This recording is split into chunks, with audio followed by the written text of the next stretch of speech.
Hello my fellow stationery addicts, it's Amanda, welcome back to my channel, and welcome back to another episode of Stationery Showdown. If you guys don't know already, Stationery Showdown is the series on my channel where I put different stationery products to the test and compare them to see which one truly comes out on top. This week we are comparing different notebooks for bullet journaling, so for the sake of consistency and my sanity, I'm only comparing A5 dotted notebooks. I know when I was looking for a new notebook for 2018, I was so overwhelmed because there were so many different new options out there, and me being the stationery addict slash connoisseur slash just neurotic human that I am, I really just wanted to try them all and see which one was the best. So I filmed the results for you, and that's what this video is. In all seriousness, I really do hope you guys find this video helpful. It took me forever to make, just to order all the notebooks and compare them all. I think I have about 10 different notebooks, so let's just do this thing. We have no time to waste. We have 10 notebooks at bat today, the first of which is the Leuchtturm 1917, then we have the Scribbles that Matter, Dingbats, Rhodia, Moleskine, Lemome, Archer and Olive, Bondibook, Mossery Co, and finally the Midori MD. The rubric that we're going to be grading each of these notebooks on are as follows. We're going to be looking at the unique features of each notebook, such as an index or page numbers, the price, the page color, the dot darkness, which is just the darkness of the dots on the page, and then finally we're going to do a bleeding and ghosting test to see how these books hold up to different pens.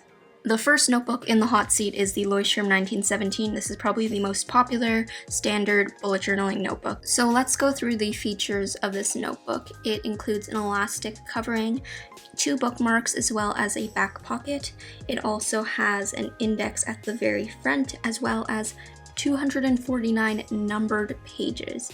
The dots on the page are actually, I would say, medium to light, and the page color is kind of like a cream off-white. So now for the paper test, I tried out a bunch of different pens so we could see how the paper holds up with ghosting and bleeding. The final pen that I used is a Sharpie because, as we know, Sharpies eat through paper like no other, and I would actually have to say the ghosting was pretty bad on the Leuchtturm. As you can see, it shows through quite a lot. Not too much actual bleeding, which is really good. The next notebook we're going to be talking about is the Scribbles That Matter notebook. I have the Pro version just to clarify. This notebook actually has a pen loop, which not a lot of them had, and it also has an elastic holder around the notebook. Some of the features include a index. I actually forgot to get a shot of that, sorry about that. Has 2 bookmark ribbons as well as a pocket in the back. The pages are actually a bit whiter than the Leuchtturm ones, and the dots are just the slightest bit darker, not too much of a difference though, and each of the pages are numbered. For the pen ghosting and bleeding test, there was actually a page in the back specifically made for this purpose, which I really appreciated, and as you will see shortly, the ghosting and bleeding was extremely minimal. This paper did actually really well, and I was pleasantly surprised with how it turned out. The only thing that kind of showed through was the Sharpie, but all the other pens you could barely tell from the other side. So next up we have the Dingbats notebook. Something to note, this notebook is actually wider than the previous 2 that I mentioned. There is a pen loop and an elastic holder as well. There's actually only 1 bookmark in this notebook, and there isn't an index. As with most of the notebooks, there is a pocket in the back, but the pages are actually not numbered. I would have to say the page color is pretty much the same as the Scribbles That Matter, more of a white, off-white kind of color. The darkness of the dots is kind of on the medium light side, definitely not dark that it's too noticeable, but you can still see it. For the pen test, the results were again very similar to the Scribbles That Matter. This is probably because they have the same page thickness. I think it's about 100 GSM. Very minimal ghosting. The only thing that showed through was the Sharpie. Next we have the Rodeo Web notebook. This notebook goes back down to the standard A5 size, but there are a little bit less features in this notebook. There's an elastic holder, but only 1 bookmark. There's no index, no page numbers, only a pocket in the back.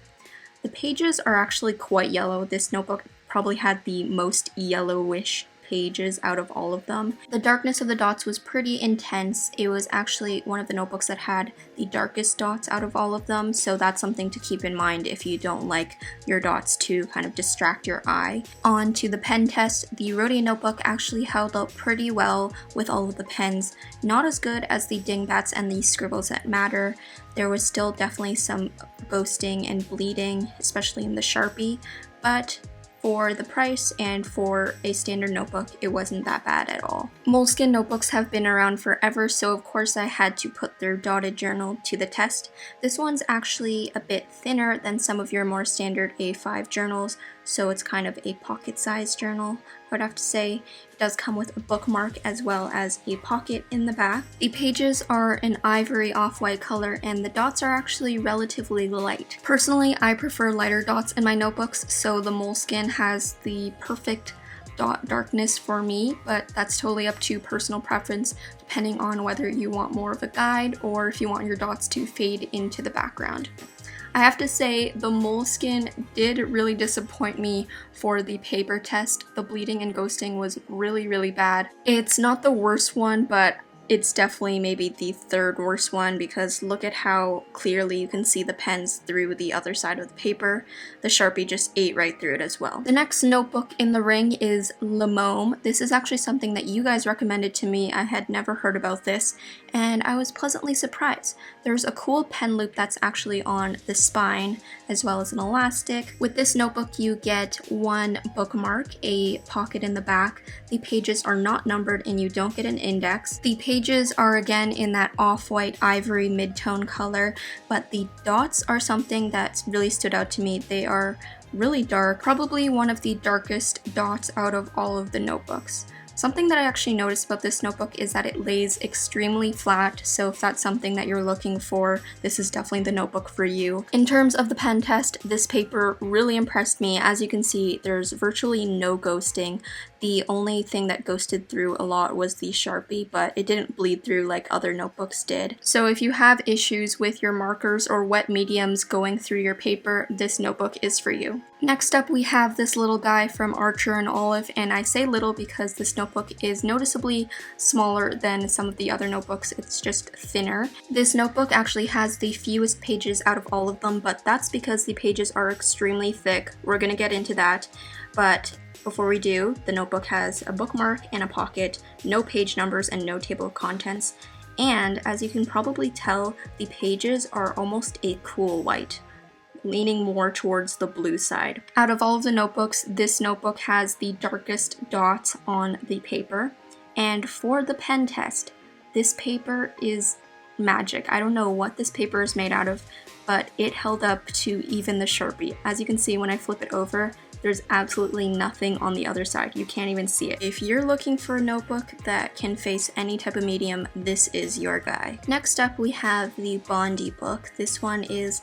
very similar to the Leuchtturm, probably the most similar out of all of them. It's the same size, it has page numbers, it has the index, 2 ribbon bookmarks, as well as a pocket in the back. The pages are actually the exact same color warmth as the Leuchtturm. I compared them, so I know. It's that cream color, definitely a bit more yellow than some of the other ones. And the only thing that is a bit different is that the dots are a tiny bit darker. Moving on to the pen test, I couldn't really tell a difference between this one and the Leuchtturm. This one maybe had the slight bit more ghosting and bleeding than the Leuchtturm, but pretty much the same. It's pretty clear on the other side of the paper. The second last notebook we're going to be talking about is the Mossery Co notebook. This one's probably the most unique out of all of them. As you can see, you can personalize the front. Opening it up, you'll see that this notebook has a ton of pre-printed pages in the front. So it has some inspiration pages, there's some gridded pages, as well as some monthly layouts, some yearly overview pages, some goals pages, and these are only in the front because in the back you have your standard dot grid pages. So if you're looking for more of a preset planner with a bullet journal integrated, this is for you. There's a pocket and a bookmark in the back, and the pages aren't numbered. The pages are pure white and the dots are extremely light. You can almost not even tell that they're on the page. The only issue with this is that the paper is so thin and it did not hold up to the pen test very well.